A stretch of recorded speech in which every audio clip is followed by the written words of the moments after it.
Sir Jaganmohan Reddy గారు నిన్న ఆయన సోషల్ మీడియా హ్యాండిల్స్లో ఒక ట్వీట్ అంటూ పెట్టడం జరిగింది. నిన్న కాన్స్టిట్యూషన్ సంబంధించి ఒక డే.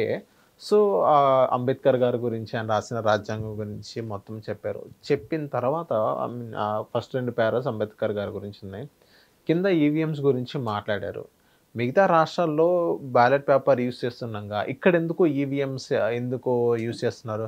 ఈవీఎంస్ ఇక్కడ హ్యాక్ అయినాయి అన్నట్టుగా హ్యాక్ చేసే ఆస్కారాలు కూడా ఉన్నాయి. ఇక్కడ హ్యాక్ అయినాయి అన్నట్టుగా కానీ ఈవీఎంస్ గురించి మాట్లాడడం జరిగింది.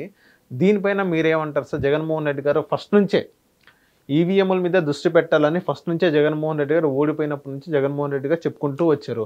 మళ్ళీ ఇప్పుడు ప్రతిసారి ఈవీఎంస్ గురించి మాట్లాడుతున్నారు. సో దీన్ని బట్టి మనం ఏం అర్థం చేసుకోవాలి సార్? నిజంగా ఈవీఎంస్ హ్యాక్ అయినాయి అనుకోవాలా? ఈవీఎంస్ హ్యాక్ అయ్యాయి లేదు అనేది చూస్తే క్లియర్గా అందరూ చెప్పేది ఏంటంటే, ఆఖరికి ఒక ఖరగ్పూర్ ఐఐటి స్టూడెంట్ కూడా దీని మీద ఒక క్లారిటీ ఇచ్చాడు. మొత్తం ఈవీఎం అనేది ట్యాంపరింగ్ చేయొచ్చా చేయకూడదా, దట్టు ఐఐటి స్టూడెంట్. అంటే దీని మీద ఆల్రెడీ వాళ్ళు కూడా ప్రభుత్వానికి ఫిర్యాదులు వెళ్ళాయి, కోర్టుకు కూడా సుప్రీంకోర్టు వరకు కూడా పిటిషన్లు వెళ్ళాయి. అయితే వాళ్ళు కూడా ఇవన్నీ పరిశీలించిన మీదట ఇది కొన్ని సంవత్సరాలుగా ఆల్రెడీ 2 దశాబ్దాలుగా ఈవీఎంల మీద నడుస్తున్నాం కదా. అంటే గడిచిన 4-5 ఎలక్షన్ల నుంచి అదే ఈవీఎంలు నడుస్తున్నాయిగా. మరి అప్పుడు లేనిది అప్పుడు రానిది ఇప్పుడు ఎందుకు వస్తుంది ఏంటి అని అది కూడా చర్చిస్తే, ఇట్లాంటి ఐఐటి స్టూడెంట్లు అలాగే ఢిల్లీలో పిహెచ్డి స్టూడెంట్లు వాళ్ళు మొత్తం అనలైజ్ చేస్తే ఈవీఎంకి ట్యాంపరింగ్ చేసే ఛాన్సే లేదు. ఎందుకంటే ఫస్ట్ థింగ్, ఈవీఎంకి ఇంటర్నెట్తో సంబంధం లేదు. కేవలం అదొక డివైజ్. ఆ డివైజు ఒక ఎలక్ట్రికల్ స్విచ్ బోర్డ్కి కనెక్ట్ అయి ఉంటుంది. సో దాని నుంచి ఇంకో చిన్న బోర్డు ఉంటుంది, అది లైక్ ఏ ప్రింటర్ టైపు. ఇది కొట్టగానే ఆ ప్రింటర్లోకి ఇలా ఓపెన్ అయ్యి అందులోంచి కనబడి కట్ అయిపోయి పడిపోతుంది. ఒకటి ఇక్కడ ప్రెస్ చేస్తాం, కీన్ సౌండ్ వస్తుంది. రెండోది, దీని తదనంగా ఉండే డివైజ్లో ఆ ఏ గుర్తు మీద అయితే మనం నొక్కామో ఆ యాంబులం ఆ గుర్తుకు సంబంధించింది చిన్న టోకెన్లా కట్టే అందులో పడుతుంది. మనం అది కూడా చూడొచ్చు.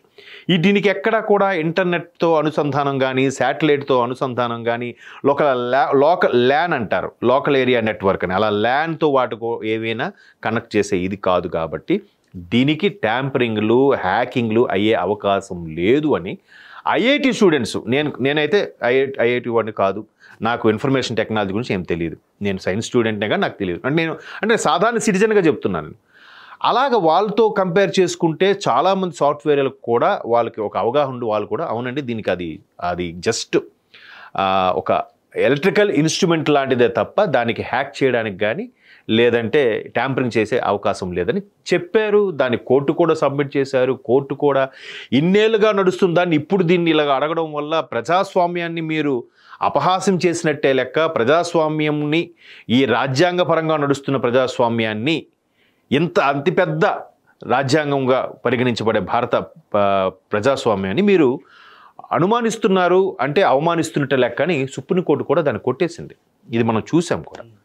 అయితే ఇప్పుడు జగన్మోహన్ రెడ్డి గారు ఏదో వార్తల్లో నిలబడాలి కాబట్టి ఎలాగూ రేపు జనవరి 26కి 1950 నుంచి 2024 2025 అంటే సరిగ్గా 75 వసంతాలు పూర్తయిపోతున్నాయి రాజ్యాంగం అమల్లోకి వచ్చి. అంటే రిపబ్లిక్ ఇండియాగా అవతరించి రేపు 2025 జనవరి 26కి 75 ఏళ్ళు పూర్తయిపోతున్నాయి. ఆ సందర్భంగా మనం వజ్రోత్సవ వేడుకలు చేసుకోవచ్చు ఒక విధంగా. ఆ వేడుకలకు సంబంధించి ఏదైతే అందరూ మాట్లాడుతున్నారో ఈయన కూడా ఒక మాట మాట్లాడి మరొక్కసారి నేను ఉన్నానురా బాబు, నేను మాజీ ముఖ్యమంత్రిగా ఉన్నానని చెప్పే ప్రయత్నమే తప్ప, అంబేద్కర్ ప్రతి ఒక్కరూ ఇలాంటి సందర్భంలో గుర్తు చేసుకోవడమే తప్ప ఎవరు మిగతా టైంలో గుర్తు చేసుకుంటున్నారు? కోర్స్ అంబేద్కర్ గారు రచించిన రాజ్యాంగంలో అప్పటి జనాభా ప్రకారము అప్పుడు కేవలం 30 నుంచి 35 కోట్ల మధ్యలో ఉండే జనాభా, భారతదేశ జనాభా. 1947లో స్వతంత్రం వచ్చే నాటికి, కోర్స్ 1950లో రిపబ్లిక్ ఇండియా అయ్యే నాటికి కూడా అదే జనాభా కొనసాగింది. తర్వాత ఇప్పుడు 150 కోట్లు పైన అయిపోయింది. బట్ ఆయన అందుకే అప్పటి జనాభాను దృష్టిలో పెట్టుకుని రాబోయే రోజుల్లో జనాభా పెరుగుతారు, ఇంకా మౌలిక సదుపాయాలు అవసరం కాబట్టి ప్రతిదాన్ని సవరణ చేసుకోవచ్చు అని చెప్పి కూడా దానికి కొన్ని పాయింట్స్ కూడా పెట్టారు వీళ్ళు. అవి వీళ్ళు ఎవరు చూడరు. ఇంకా అయితే మీరు అన్నట్టు మిగతా రాష్ట్రాలు కాదు, మిగతా ప్రపంచ దేశాల్లో, అమెరికా లాంటి అభివృద్ధి చెందిన దేశాల్లో కూడా ఈవీఎంకి యాక్సెప్ట్ చేయట్లేదు, బ్యాలెట్ బాక్సులే కొనసాగుతున్నాయనేది కూడా ఒక వాదన ఉంది. సో అక్కడ జనాలు తక్కువ, మన దగ్గర మంది ఎక్కువైతే మజ్జిగ పలచన అన్నట్టు 150 అతిపెద్ద ప్రజాస్వామ్యం గల దేశం ప్రపంచంలోనే. సో ఇంత పెద్ద ప్రజాస్వామ్య దేశాన్ని ఒక్కొక్కరు బ్యాలెట్ ఇంకా టెక్నాలజీ మారుతున్నా కూడా డెవలప్ అవ్వకుండా ఒక్కొక్కటి ఇది లెక్క వేయండి, ఇది లెక్క వేయండి, ఇలా లెక్క వేసుకుంటే ఎట్లా? ఇప్పుడు ప్రతిదానికి డివైజ్లు వచ్చాగా, డిజిటలైజ్లు అయిపోయిందిగా, స్మార్ట్ వైపు వెళ్తున్నాగా. ఇవాళ రేపు బ్యాలెట్లు పర్సులు ఎవరు క్యారీ చేస్తున్నారు? లేదే. అందరూ ఎవరికి వారు digitalisation, PhonePe, Google Pay, Paytm ఇవే వాడుతున్నారు కదా. మ్యాక్సిమం చాలా అరుదుగా వాడుతున్నాం క్యాష్ని, అవునా కదా.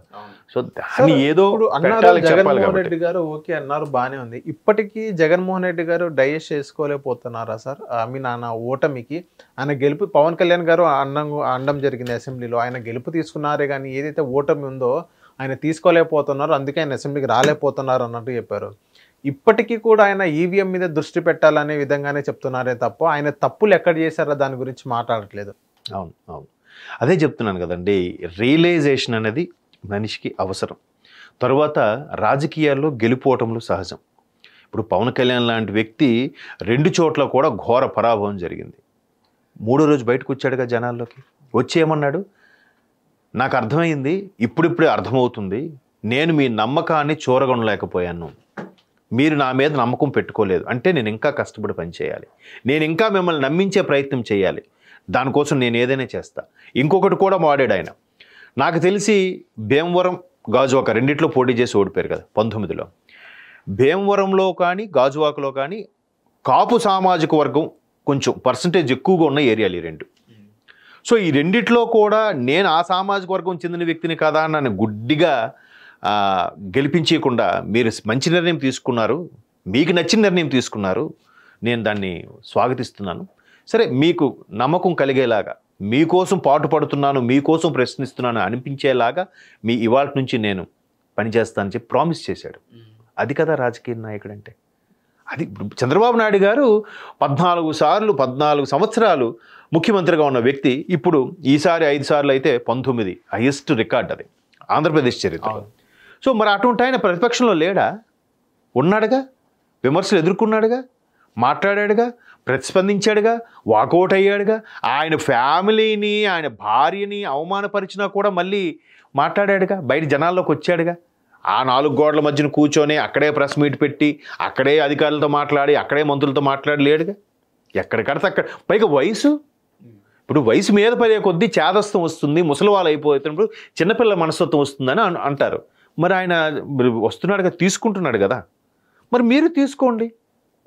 మీరు కొట్టారు, మేము తీసుకున్నాం, మేము మా టైం వచ్చి కొడతామని అన్నారు. ఇప్పుడు 19 ఎన్నికలకు ముందు 18లోనో 17లో ఎప్పుడో సంథింగ్ అసెంబ్లీకి వెళ్ళి. మరి ఇప్పుడు కూడా, ఇప్పుడు మీ టైం వచ్చింది, మీరు నడిపించండి, నెక్స్ట్ నా టైం వస్తుందని ఇంట్లో కూర్చొని ప్రెస్ మీట్ కాదు, అక్కడికి వచ్చి మాట్లాడితే, అట్లీస్ట్ అసెంబ్లీలో మీడియా పాయింట్ దగ్గరకు వచ్చి మాట్లాడితే బాగుంటుంది. అంటే అర్థమవుద్ది జనాల్లోకి వెళ్తే. ఆల్రెడీ వాళ్ళ నాయకులు చెప్తున్నారుగా, ఒక్కొక్కరు ఇండైరెక్ట్గా.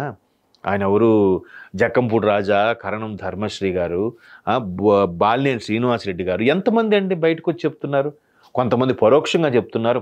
మొన్న ఆవిడెవరు అధికార ప్రతినిధి వాసిరెడ్డి పద్మ, మరి ఆవిడ కూడా ఎంత జగనన్న అంటే చెవులు కోసుకునేదిగా ఆవిడ, మరి ఆవిడ కూడా చెప్పిందిగా. అంటే అది రియలైజ్ అవ్వాలి, ఓహో నేను ఎంతమందితో చెప్పించుకుంటున్నాను అంటే నేనేదో మారాలి, నా పద్ధతి మారాలి, నా విధానాలు మారాలి.